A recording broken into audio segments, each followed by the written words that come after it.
नमस्कार, मैं रवीश कुमार। दुनिया और भारत का बाजार थर थर कांप रहा है ट्रंप के हुंकार से, लेकिन भारत सरकार चुप है। चीन ने तो अमेरिका से आयात होने वाली सभी चीजों पर जवाबी 34% टैरिफ लगा दिया है।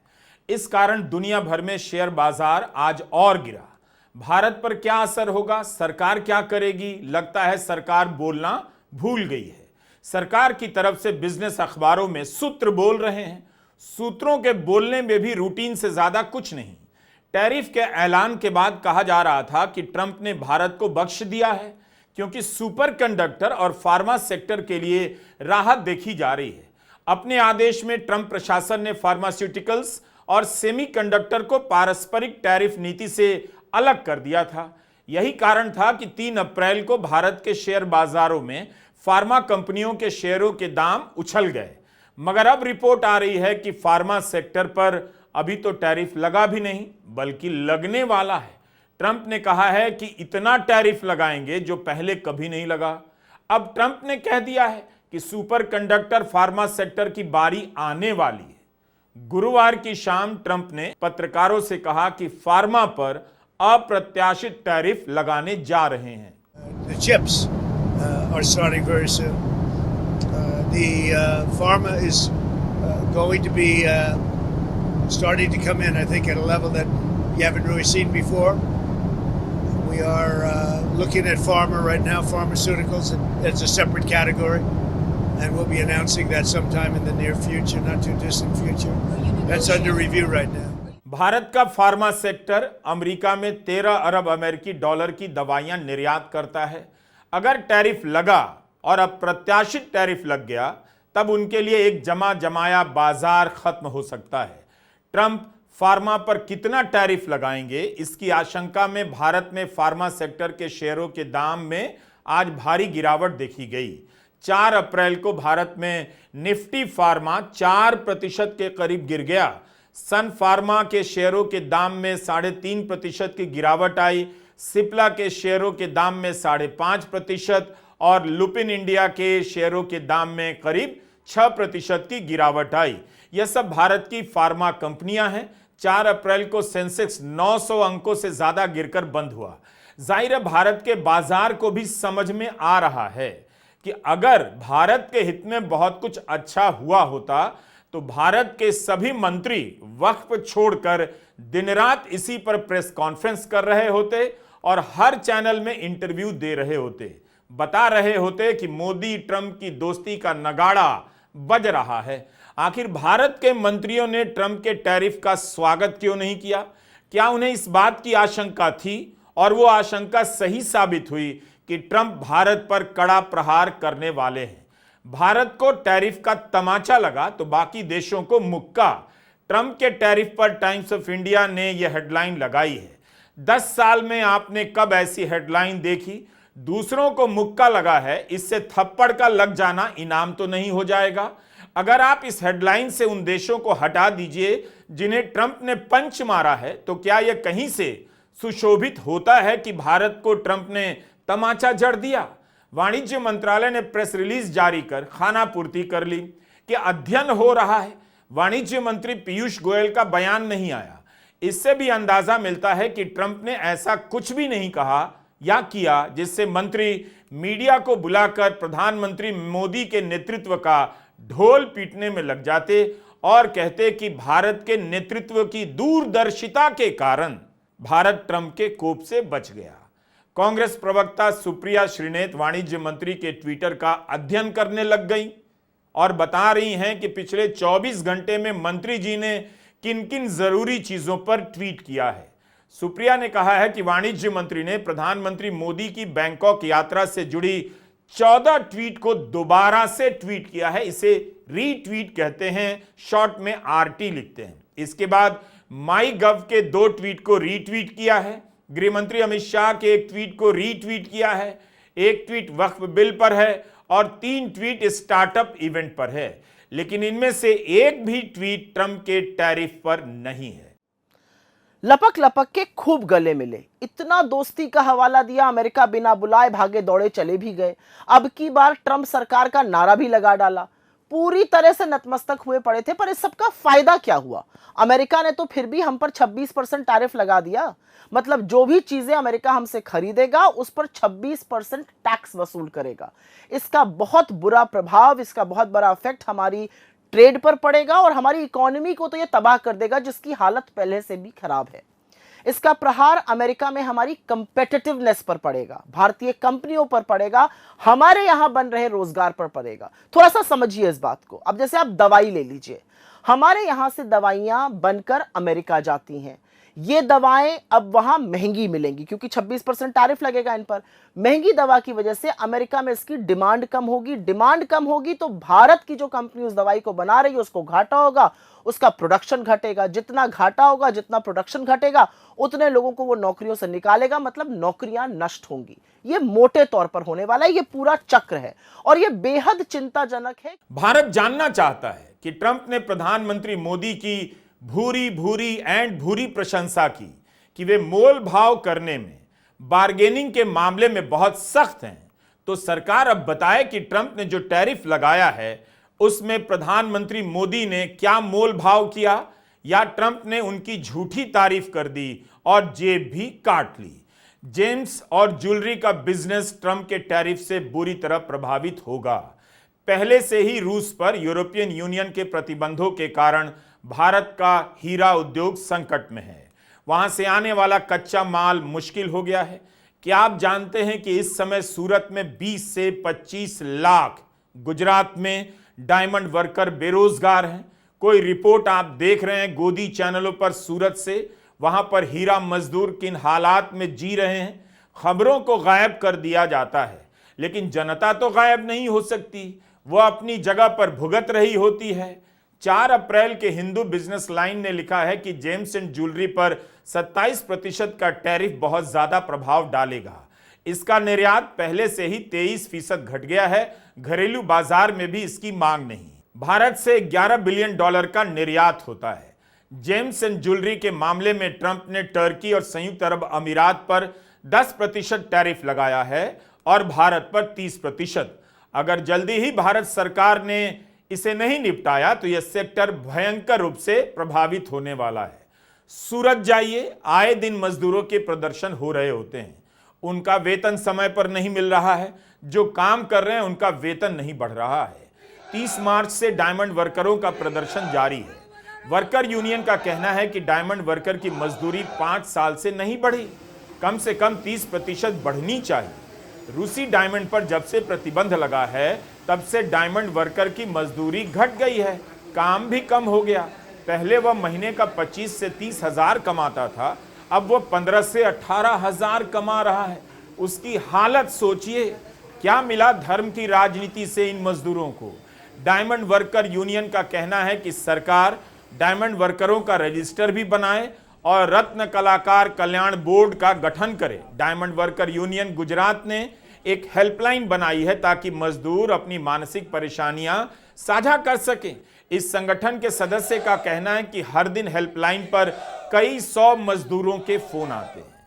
2024 के लोकसभा चुनाव में सूरत में विपक्ष के उम्मीदवार को बिठा दिया गया। वहां पर निर्विरोध चुनाव हुआ, कोई मतदान नहीं हुआ और बीजेपी के मुकेश दलाल चुनाव जीत गए। उस सूरत की हालत बहुत खराब है। खुद बीजेपी के इस सांसद ने लोकसभा में कहा है सूरत को नजर लग गई। 28 मार्च के दिन शून्यकाल के दौरान मुकेश दलाल ने जो कहा उस पर मीडिया रिपोर्ट क्यों नहीं कर रहा है? हीरे का वैश्विक बाजार 2023 में कुल $94 अरब था। 2032 तक जो 132 अरब तक पहुंचने की संभावना है। 2022 में विश्व में 121 मिलियन कैरेट हीरे का उत्पादन हुआ था। पर सर जैसे कि लगता है डायमंड सिटी और डायमंड इंडस्ट्री सूरत की जो है आज इसको किसी की नजर लग गई है। Diamond industry of Surat city is passing through worst ever phase in its life and इनकी जो चेन है वो सब टूट गई है। The industry is basically B2C market and more vulnerable to inflationary pressures. जो एंगेजमेंट ये मैरिजेस ये सब चेन मुलतवी या रद्द होने के कारण टूट गई थी, जो धीरे धीरे पटरी पे आ रही थी। पर पूरे विश्व में युद्ध जैसी परिस्थिति फिर खड़ी होने के कारण processing, mining, cutting and polishing, value addition की पूरी साइकिल फिर एक बार टूट गई है। नतीजा ये हुआ है कि डायमंड इंडस्ट्री फिर एक बार मंडी के बंबर में 2008 की तरह फंस गई है। आज हीरे के व्यापारियों के पास $अरबों का हीरे का स्टॉक पड़ा है और सबसे बड़ी चीज मांग क्या है उनकी? सबसे बड़ी चीज ये कि 20 से 25 लाख डायमंड के वर्कर्स आज अनएम्प्लॉयड है और they are facing household problem. इनका घर चलाना भी मुश्किल हो गया। State government is sir has set up the committee, high level committee to review the whole situation under the leadership of two senior ministers and one senior officer. But I request the government to find out the ways and means to support this diamond industry and diamond workers. So जैसे कि ताकि ये लोग अपना गुजरान चला सके और इनकी जो परेशानी दूर हो सके। सूरत से बीजेपी के सांसद कह रहे हैं कि गुजरात में 20 से 25 लाख डायमंड वर्कर बेरोजगार हैं। क्या आप कल्पना कर सकते हैं? वाणिज्य मंत्री क्या सूरत गए? सूरत में काम करने वाले डायमंड वर्कर यूनियन से या मजदूरों से बात भी की? आए दिन प्रदर्शन क्यों हो रहा है? उनके पास काम नहीं है, उनकी हालत बहुत खराब है और वक्फ के हंगामे में भारत की अर्थव्यवस्था से जुड़ी इस बड़ी घटना पर खामोशी बरती जा रही है। बाजार संकेत दे रहा है, छटपटा रहा है कि कितना आशंकित है, लेकिन सरकार चुप है। उसे लग रहा है कि देश हिंदू मुस्लिम डिबेट के अलावा अब कोई भी विषय पर समझने के लायक बचा नहीं है। नौकरी सैलरी की बात उसके लिए फालतू हो चुकी है। वक्फ बिल के कारण विपक्ष भी देर रात तक संसद में व्यस्त रहा, लेकिन जब ध्यान आया तब 4 अप्रैल को कांग्रेस के सांसदों ने संसद परिसर में प्रदर्शन किया और ट्रंप के टैरिफ पर ध्यान आकर्षित करने की कोशिश की। कांग्रेस के सांसद गौरव गोगोई, मनीष तिवारी और माणिकराम टैगोर ने लोकसभा में स्थगन प्रस्ताव पेश किया और मांग की कि टैरिफ के सवाल पर जल्दी चर्चा हो। क्या सरकार इस पर चर्चा कराएगी? इनको कौन समझाए? जितना जो देश अमेरिकी इंपोर्ट पर टैरिफ लगाता है उसका आधा अमेरिका ने लगा दिया। चीन 67% लगाता है, इसलिए उस पर 34% टैरिफ लगाए। हम 52% लगाते हैं, 52%, इसलिए हम पर 26% लगाए।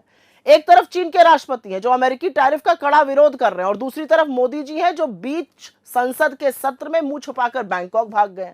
भाई सवाल यह है कि सरकार के पास कुछ प्लान है, कुछ रिस्पॉन्स है, उनको इस बात की खबर है, भनक है क्या हो रहा है?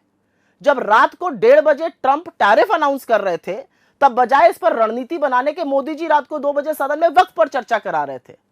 मतलब लानत है दोस्ती की इन डींगों पर और खोखले विश्वगुरु के दावों पर। ट्रंप के फैसले से अमेरिका सहित दुनिया भर के बाजार में गिरावट की आंधी चल रही है।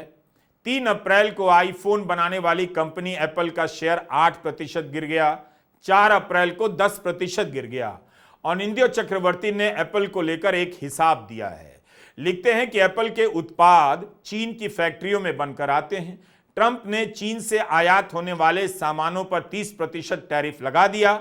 इसके कारण एप्पल के फोन, एयरपॉड, आईमैक के उत्पादन की लागत बढ़कर 83% तक हो गई है।